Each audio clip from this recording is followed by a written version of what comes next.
Pandey online classes में आप सभी का बहुत बहुत स्वागत है।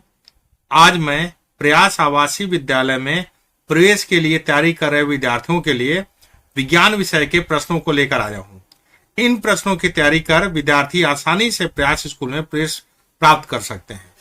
मैं इसी प्रकार के सभी विषय के प्रश्नों को लेकर नियमित रूप से आता रहूंगा।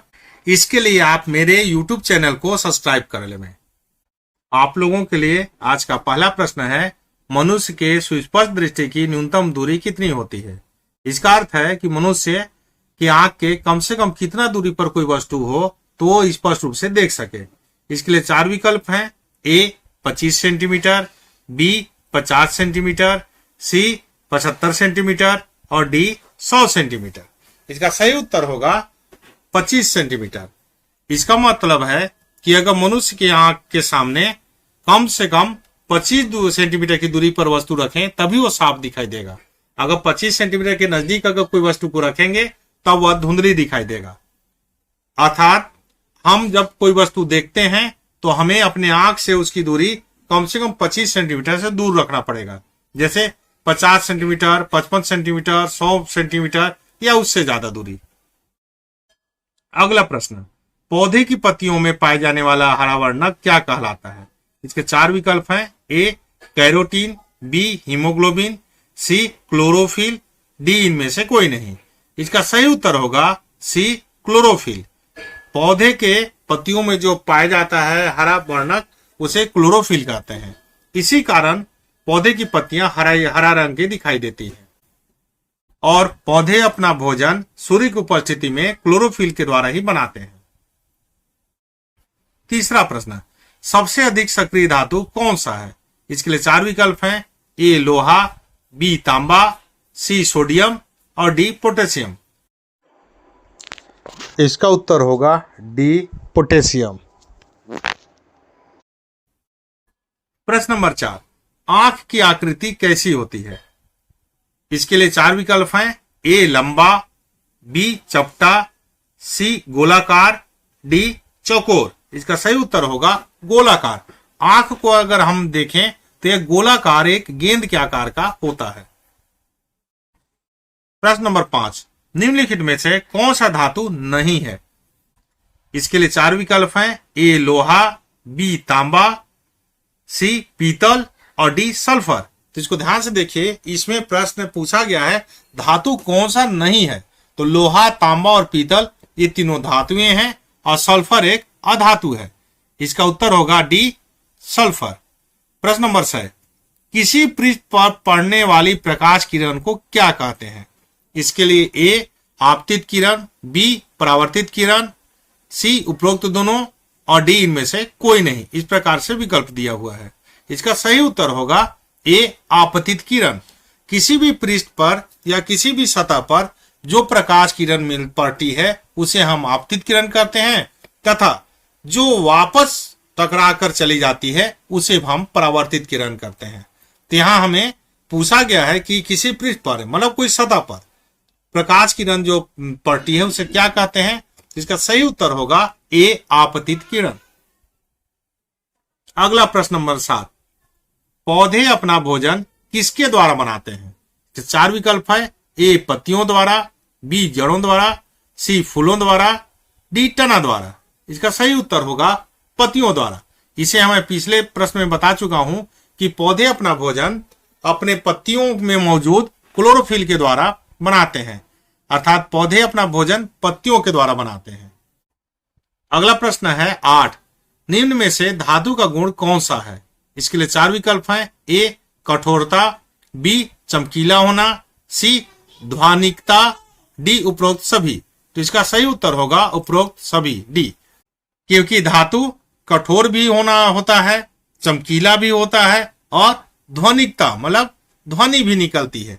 किसी धातु को अगर हम ठोकते हैं तो उससे एक निश्चित प्रकार की ध्वनि निकलती है।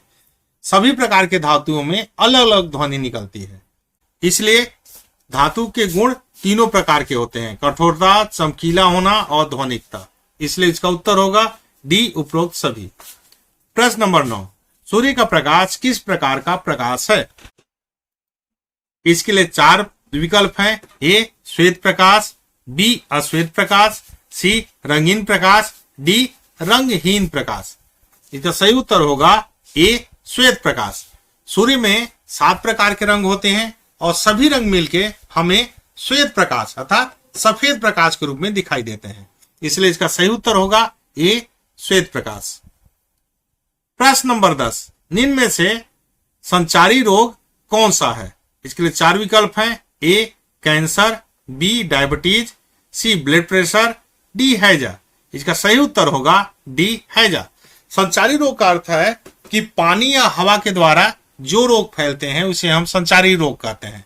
तो इसमें से कैंसर, डायबिटीज और ब्लड प्रेशर ये हवा और पानी के द्वारा नहीं फैलते हैं, जबकि हैजा ये गंदे पानी या संक्रमित पानी और हवा के माध्यम से फैलता है, इसलिए संचारी रोग के अंतर्गत हैजा आएगा। प्रश्न नंबर 11, समतल दर्पण किसी वस्तु के कितने प्रतिबिंब बनाती है? इसके 4 विकल्प हैं ए प्रतिबिंब 1 प्रतिबिंब, बी 2 प्रतिबिंब, सी 3 प्रतिबिंब, डी 4 प्रतिबिंब। इसका उत्तर होगा 1 प्रतिबिंब। समतल दर्पण हमेशा 1 प्रतिबिंब और सीधा जैसा है वैसा ही प्रतिबिंब बनाता है। प्रतिबिंब मतलब उसकी परछाई, तो हमेशा समतल दर्पण एक ही प्रतिबिंब बनाएगा।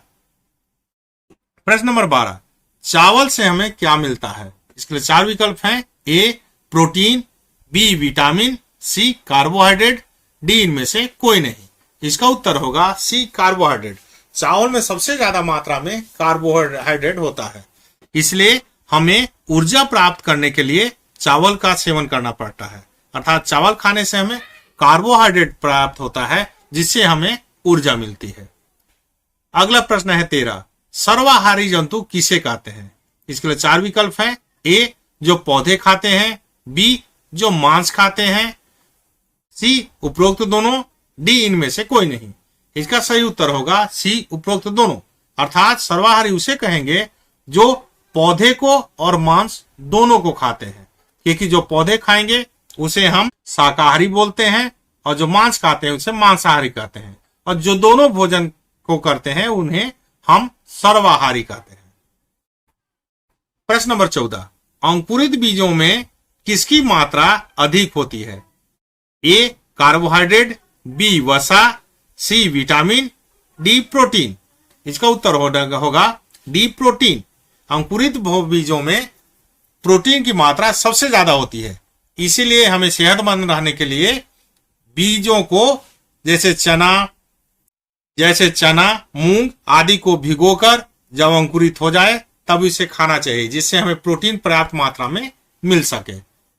प्रश्न नंबर 15, निम्नलिखित में से कृत्रिम चुंबक किस प्रकार का होता है? इसके लिए 4 विकल्प हैं ए क्षण चुंबक, बी नाल चुंबक, सी बेलनाकार चुंबक, डी उपरोक्त सभी। इसका उत्तर होगा डी उपरोक्त सभी। कृत्रिम चुंबक वह होता है जिसे मनुष्य बनाता है, तो क्षण चुंबक, नाल चुंबक और बेलनाकार चुंबक सभी प्रकार के चुंबक मनुष्य के द्वारा बनाए जाते हैं, इसलिए कृत्रिम चुंबक तीनों प्रकार के होंगे, अर्थात इसका उत्तर होगा उपरोक्त सभी। प्रश्न नंबर 16, चुंबक के ध्रुव कहां होते हैं? ए बीच में, बी दोनों सिरों पर, सी उपरोक्त दोनों और डी इनमें से कोई नहीं। इसका सही उत्तर होगा बी दोनों सिरों पर। कोई भी चुंबक हो उसके ध्रुव हमेशा उनके दोनों सिरों पर होती है, एक पर नॉर्थ दूसरे पर साउथ, अर्थात एक सिरे पर उत्तर ध्रुव दूसरे सिरे पर दक्षिण ध्रुव होता है। इसका मतलब चुंबक के ध्रुव हमेशा उसके दोनों सिरों पर होते हैं। प्रश्न नंबर 17, निम्नलिखित में से कौन सा एक चुंबकीय पदार्थ नहीं है? ए लोहा, बी निकिल, सी रबर, डी कोबाल्ट। इसका सही उत्तर होगा सी रबर। इसमें फिर ध्यान दीजिएगा, इसमें पूछा गया है चुंबकीय पदार्थ नहीं है, जिसमें लोहा, निकिल, कोबाल्ट तीनों चुंबकीय पदार्थ है जो चुंबक के द्वारा आकर्षित किए जाते हैं, और रबर एक चुंबकीय पदार्थ नहीं है, क्योंकि इसे अगर हम अगर रबर को हम चुंबक के नजदीक लाएंगे तो यह कोई प्रकार का प्रतिक्रिया नहीं देगा, इसलिए यह चुंबकीय पदार्थ नहीं है। प्रश्न नंबर 18, किस ग्रह को लाल ग्रह कहा जाता है? इसके लिए 4 विकल्प हैं ए बुध ग्रह, बी शुक्र ग्रह, सी मंगल ग्रह, डी बृहस्पति ग्रह। इसका सही उत्तर होगा सी मंगल ग्रह। तो इनमें से मंगल ग्रह को लाल ग्रह कहा जाता है, क्योंकि अगर हम दूर से देखें, जैसे हम पृथ्वी से देखते हैं, तो मंगल ग्रह लाल रंग का दिखाई देता है, इसलिए हम इसको लाल ग्रह कहते हैं। प्रश्न नंबर 19, पृथ्वी से सूर्य की दूरी कितनी है? इसके लिए 4 विकल्प हैं। ए 8 प्रकाश वर्ष, बी 8.3 प्रकाश वर्ष, सी 9 प्रकाश वर्ष और डी 9.3 प्रकाश वर्ष। इसका सही उत्तर होगा 8.3 प्रकाश वर्ष, अर्थात पृथ्वी से सूर्य की दूरी 8.3 प्रकाश वर्ष है। अब मैं इसमें एक चीज आपको बताना चाहूंगा, प्रकाश वर्ष एक दूरी को नापने का बहुत बड़ा मात्रक है।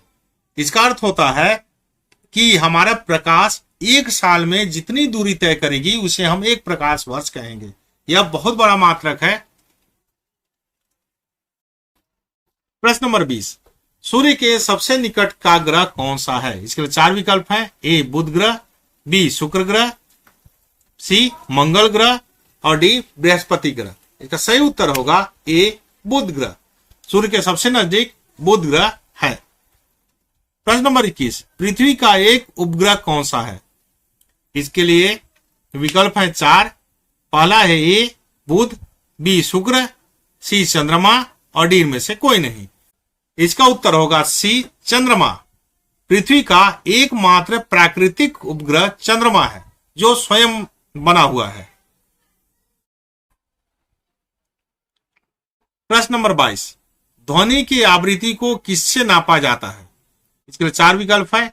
ए दोलन से, बी सेकंड से, सी आयाम से, डी हर्ट्ज से। इसका सही उत्तर होगा डी हर्ट्ज से। ध्वनि की आवृत्ति का मात्रक हर्ट्ज होता है, इसे हम ध्वनि को हर्ट्ज के द्वारा नापते हैं। प्रश्न नंबर 23, हमें कोई ध्वनि सुनाई देती है, इसका कारण क्या है?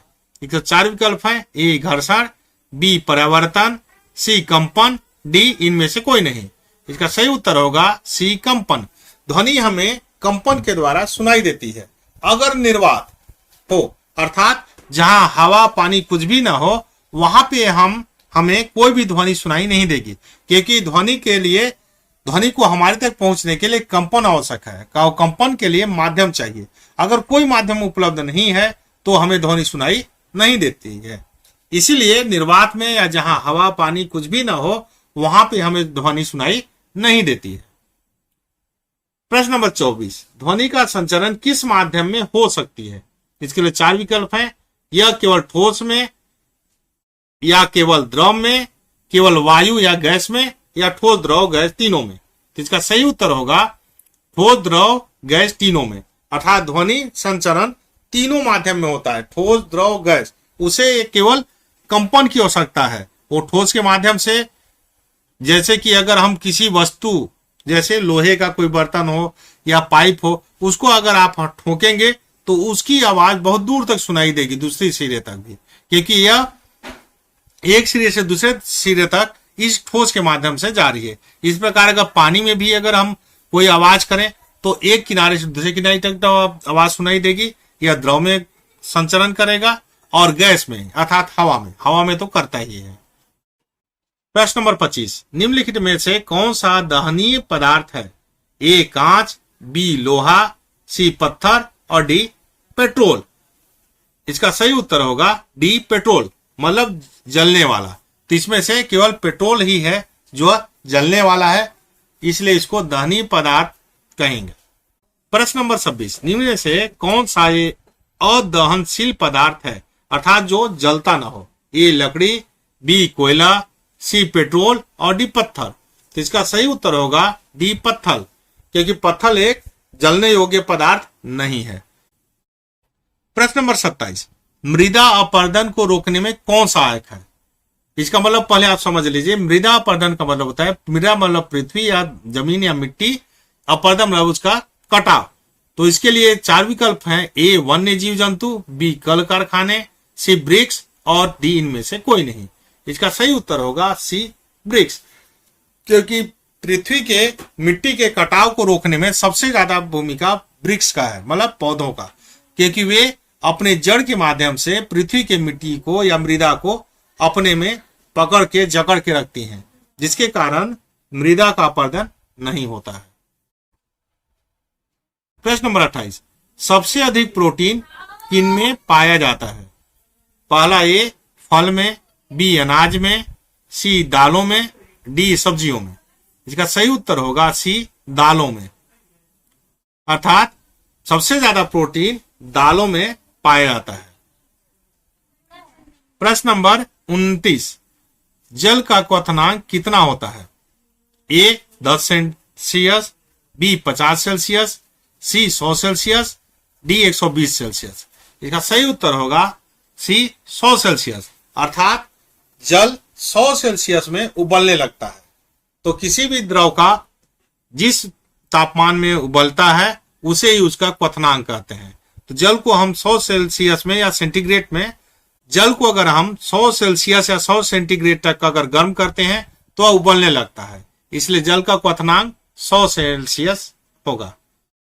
प्रश्न नंबर 30, रेशम के कीड़े किस पेड़ की पत्तियों को खाते हैं? इसके 4 विकल्प है, ए आम के, बी अमरूद के, सी सहतूत के, डी केले के। इसका सही उत्तर होगा सी सहतूत के। रेशम के कीड़े सहतूत के पत्तों को खाना पसंद करते हैं और वे इसी पौधे पे पाए जाते हैं।